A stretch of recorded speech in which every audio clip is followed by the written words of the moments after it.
Diário de Santa Faustina. Ela começa o caderno 1 com alguns versos, como por exemplo: Ó amor eterno, mandais pintar a vossa santa imagem e nos desvendais a fonte da misericórdia inconcebível. Abençoais quem se aproxima dos vossos raios, e a alma negra se tornará branca como a neve. Então já é muito interessante aqui, porque realmente o termo fonte da misericórdia inconcebível é um termo perfeito, porque mesmo lendo e se aproximando do Jesus misericordioso, para nós pode ser até um pouco difícil entender esse Jesus misericordioso, porque ele ama demais. Mesmo a gente tentando retribuir esse amor, o amor de Deus é tão grande, é tão perfeito, é tão divino, que para nós, meras criaturas, é inconcebível, é muito difícil mesmo. E Jesus clama, pede, suplica, não porque ele precisa, mas por amor, que as almas vão atrás dessa misericórdia, porque esses raios de sangue e água que jorram do Sagrado Coração de Jesus, eles são capazes realmente de fazer milagres extraordinários, tornar uma alma negra branca como a neve. O passado que passou não está em meu poder. Algo mudar, consertar ou acrescentar. Não o conseguiu nem o sábio nem os profetas. Portanto, fique com Deus o que o passado em si encerrou. Ó momento presente, tu me pertences por inteiro.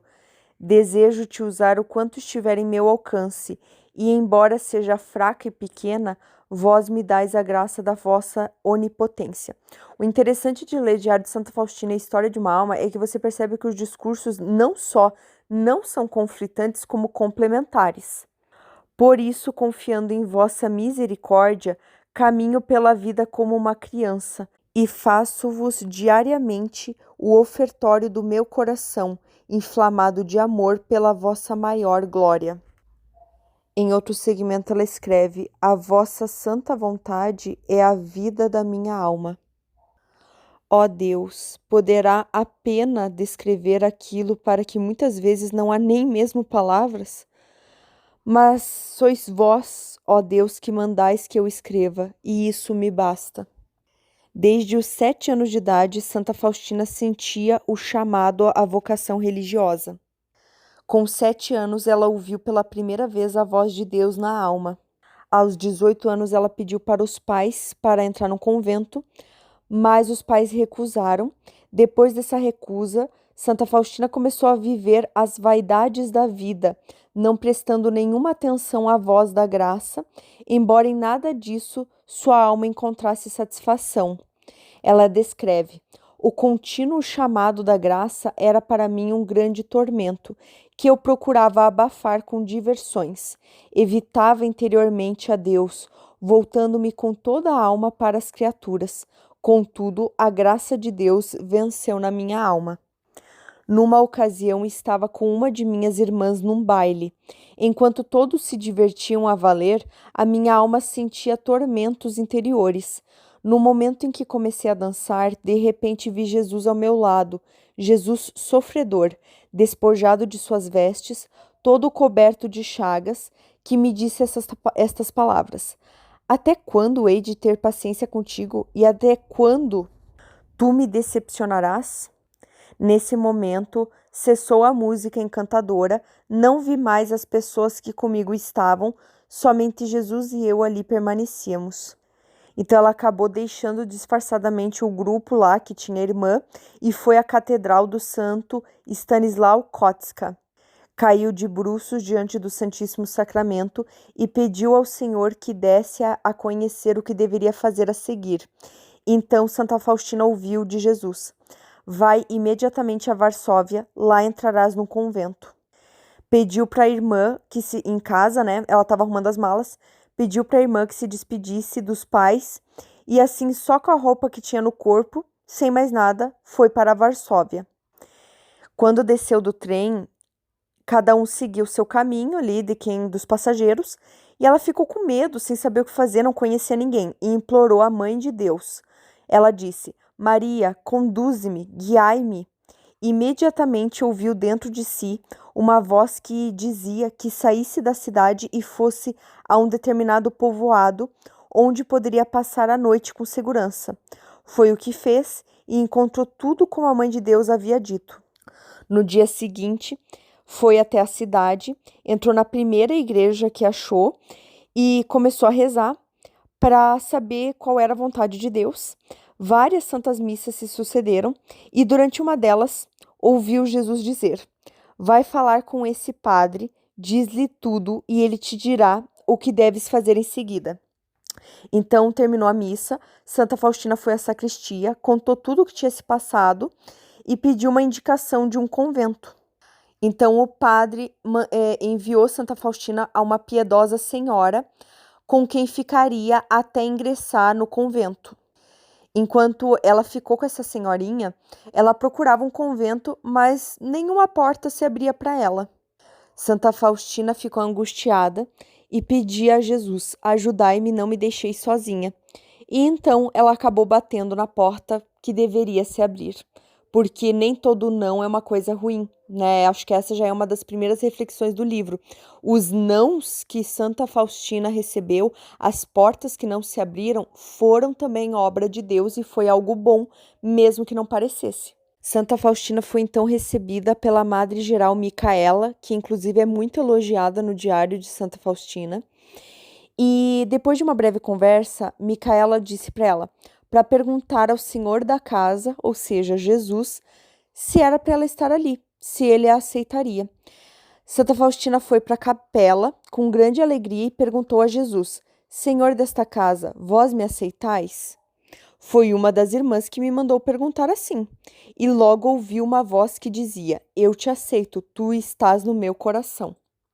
E quando contou para a irmã Micaela o que aconteceu, Micaela respondeu: "Se o Senhor te aceitou, eu também te aceitarei." Ela ainda teve que ficar por mais um ano na casa daquela senhorinha piedosa até conseguir ingressar no convento. Nesse tempo, ela teve que lutar contra muitas dificuldades, mas Deus não negava a sua graça e ela tinha uma saudade muito grande de estar com Deus e entrar na vida religiosa. Durante a recitação das vésperas, com palavras simples que fluíam do meu coração, fiz a Deus o voto da castidade perpétua. Isso antes dela entrar no convento ainda. Desde esse momento, passei a sentir-me mais próxima de Deus, meu esposo. Desde esse momento, fiz uma pequena cela em meu coração, onde sempre me encontrava com Jesus. Finalmente chegou o momento em que se abriu para mim a porta do convento. Foi no dia 1º de agosto, à tarde, na véspera de Nossa Senhora dos Anjos. Santa Faustina, em alguns momentos, ela pensou que não estava no convento certo, que ela precisava de uma ordem mais rigorosa, com muito mais tempo de oração do que elas tinham, mas ela mesma relata no diário que ela tem, às vezes, essas ideias, mas Deus deixa muito clara a vontade dele e a vontade dele é sempre melhor. Então, a vontade de Deus é que ela fique nesse convento e ela respeita nesse abandono total.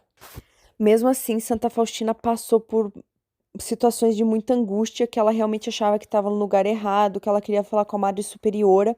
Então, ela rezava pedindo clareza, enfim. E então, uma noite, na sua cela, encheu-se de claridade e na cortina, Faustina teve a visão da face dolorosíssima de Jesus. Havia chagas vivas em toda a face e grandes lágrimas caíam na colcha da sua cama. Sem saber o que significava tudo isso, Faustina perguntou a Jesus: "Jesus, quem vos infligiu tanta dor?" E Jesus respondeu: "Tu me infligirás tamanha dor se saíres desta congregação. Chamei-te para este e não para outro lugar, e preparei muitas graças para ti." Então ela pediu perdão ao Nosso Senhor e imediatamente mudou de decisão e decidiu ficar pela vontade de Deus, que era o que ela queria fazer em primeiro lugar, mesmo tomada pela angústia. Quero fazer um parênteses que a primeira vez que eu li o Diário de Santa Faustina, eu não me liguei nessa imagem da face dolorosíssima de Jesus. E é muito interessante fazer uma releitura agora, porque eu acabei de ler História de uma Alma, que é de Santa Teresinha, e apesar de muita gente falar, é Santa Teresinha do Menino Jesus, não é só Santa Teresinha do Menino Jesus. É Santa Teresinha do Menino Jesus e da Santa Face. E desde que Santa Teresinha veio atrás de mim, Desde que eu virei devota dela, ela me coloca a Santa Face de Jesus, ela alimenta essa devoção em mim. Eu tenho a devoção ao Menino Jesus desde a infância, mas a da Santa Face de Jesus, a face dolorosa de Jesus, eu não tinha. Depois que eu comecei a falar, Santa Terezinha, rogai por nós, rezar, nem que seja eventualmente fazer uma novena aqui e ali, lembrar dela, ser devota dela, ela me fez começar a rezar o terço da Santa Face e eu não sabia que era a Santa Terezinha que fazia isso. Eu comecei a rezar o terço da Santa Face toda terça-feira e não deu um mês, eu me senti inspirada para conhecer a história da irmã Maria Pierina, que teve visões com a Santa Face de Jesus. E depois, quando eu fui ler História de uma Alma e as poesias de Santa Teresinha, eu descobri que ela não é só Santa Teresinha do Menino Jesus, mas também da Santa Face. E então reler o Diário de Santa Faustina e encontrar a Santa Face de Jesus aqui também é uma devoção fortíssima que eu vou ter que fazer propaganda, inclusive nesse áudio do Diário de Santa Faustina, porque sim, a Santa Face é uma devoção muito linda e muito interessante, muito poderosa. Santa Face de Jesus, pelas dores, pela deformidade produzida pelos nossos pecados no teu rosto puro, tende piedade de nós.